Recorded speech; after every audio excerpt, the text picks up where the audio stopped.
გამარჯობა, დღეს გაჩვენებთ, როგორ შეიძლება Google Forms-ის ჩასმა WordPress-ის საიტზე, ყველანაირი ხელსაწყოების და ფასიანი რაღაცა პლაგინების გარეშე. ეთერშია ვლადიმერ კვარაცხელია, WordPress-ზე საიტების დამზადების უკვე 10 წლიანი ისტორიით, თუ გამოცდილებით არ ვიცი. ეს არის ჩემი YouTube არხი, სადაც ვდებ ამ ყველანაირ ვიდეოს WordPress-თან და საიტებთან დაკავშირებით. ეს კი Facebook ჯგუფია, სადაც მე და ჯგუფის წევრები განვიხილავთ ამ ყველა საკითხს, რაც ეხება WordPress და რაც ეხება საიტების დამზადებას. გადავიდეთ ჩვენს საიტზე. საიტის მართვის პანელში შევიდეთ. გადავიდეთ გვერდებში, შეგვიძლია აქედან გავხსნათ ახალი გვერდი, ან აქედან დავამატოთ, არ აქვს მნიშვნელობა. დავამატოთ, დავუშვათ ახალი გვერდი.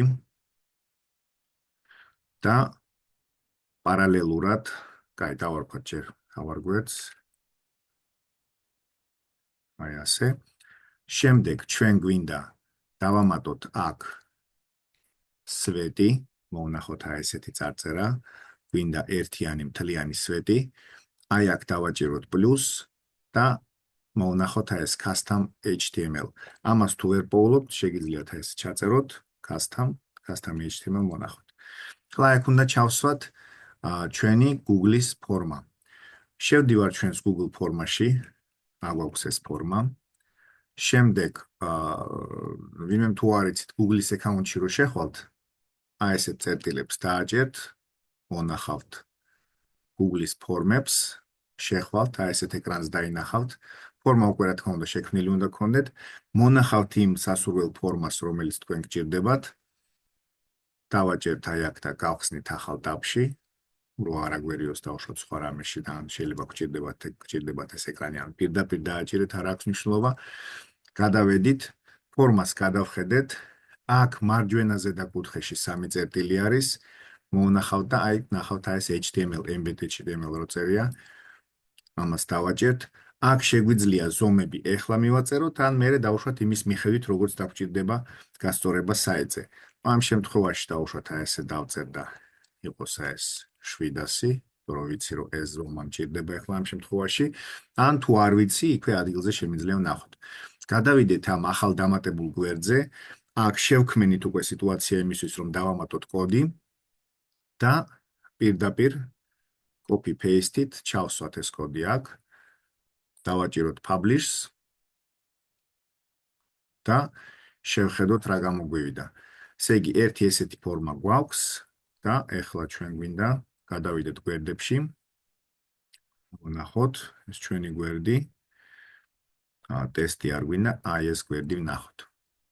ამას ვაკეთებთ ყველანაირი page builder-ის გარეშე. ეს არის თვითონ WordPress, რაც აქვს თავისი ხელსაწყოებით. აი ესეთი მშვენიერი ფორმა გამოვიდა. იმ შემთხვევაში თუ ვიყენებთ ჩვენ page builders, როგორიც არის Elementor, Divi, Breakdance, Blocksy კი არა, Bricks უფრო სწორად. ან ნებისმიერი სხვა დაახლოებით ესეთივე პრინციპით კეთება. ვქმნით ახალ გვერდს. აი ესე ვქმნით ახალ გვერდს. დავარქმევთ ამას. აი ესე 2 იყოს დავუშვათ.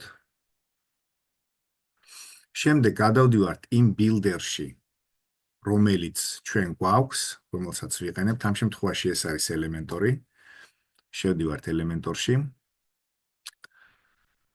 იქ დავუშვათ რამე დიზაინი თუ არის, ყველაფერზე ჩვეულებრივად მუშაობთ, ან უკვე შეიძლება გააქვთ ესეთი გვერდი, არ აქვს მნიშვნელობა და აი აქედან დაკოპირებული ეს კოდი, კიდევ ერთხელ დავაკოპიროთ ყოველ შემთხვევისთვის. აქ ჩვენ შეგვიძლია პირდაპირ ჩავწეროთ HTML, აი რაღაცა ესეთი უნდა მონახოთ რა იმ builder-ში. მაგალითად, აი ხო ნახეთ, იქ custom HTML ეწერა. აქ ახლა ამ Elementor-ის builder-ში უბრალოდ HTML-ის ჩაწერა საკმარისი იყო, ჩავსვამთ აი ამას აქ და აი ამ კოდის ველში მარცხენა მხარეს რაც არის, ჩავაკოპირებთ ამ კოდს. Publish-ს გავუკეთებთ და აქაც ზუსტად მასე. შეგვიძლია გადავიდეთ და ვნახოთ რა მარტივად გამოვიდა. გადავიდეთ გვერდებში. გადავიდეთ, აი ეს მეორე არის. გავხსნათ. და როგორც ხედავთ, ძალიან გემრიელად, ლამაზად, მარტივად გოხტათ, კოპციად ჩაჯდა ეს Google ფორმა. დაუშვათ თუ უკვე არსებული გვერდი არის, აი მაგალითად კონტაქტების გვერდი არის, ელემენტორით გვინდა შესვლა დაუშვათ, დავაჭერთ, შევოთ, ანუ აქ ხო აქვს უკვე ამას თავისი დიზაინი, არ არის არანაირი პრობლემა. იგივე პრინციპით ძალიან მარტივად ჩაჯდება. აი დავუშვათ აი აქ გვინდა ეგ ბოლოში ჩავსვათ. ჩავწერთ HTML, აი ასე გადმოვიტანთ. აქ კოდის ველში ჩავაკოპირებთ, შეგახსენებთ, აი ამ კოდს დავაკოპირებთ. დავაჭერთ publish და უკვე შეგვიძლია ვნახოთ ეს ჩვენი გვერდი. გადავიდეთ მაინც აქედან WordPress-ში შევიდეთ და ჩვეულებრივად ვნახოთ, როგორ შეიძლება გაიხსნას ეს გვერდი. აი ასე. და ეს ვნახეთ კონტაქტების გვერდზე, გავხსნათ ეს ჩვენი კონტაქტების გვერდი. და აი ნახეთ ჩვეულებრივად დიზაინი რაც ჰქონდა, ამას არ ვეხებით არანაირად, არ შევხებივართ და აი აქ Google ფორმა ჩავსვით. იმის მიხედვით თუ თქვენ როგორ გჭირდებათ მარჯვნივ, მარცხნივ, ზევით, ქვევით, ეს უკვე დიზაინერულად შეგიძლიათ აკონტროლოთ და მართოთ. სულ ეს არის, გამოიწერეთ ჩემი არხი, შემობრძანდით ჯგუფში და წარმატებულ პროექტებს გისურვებთ. კარგად.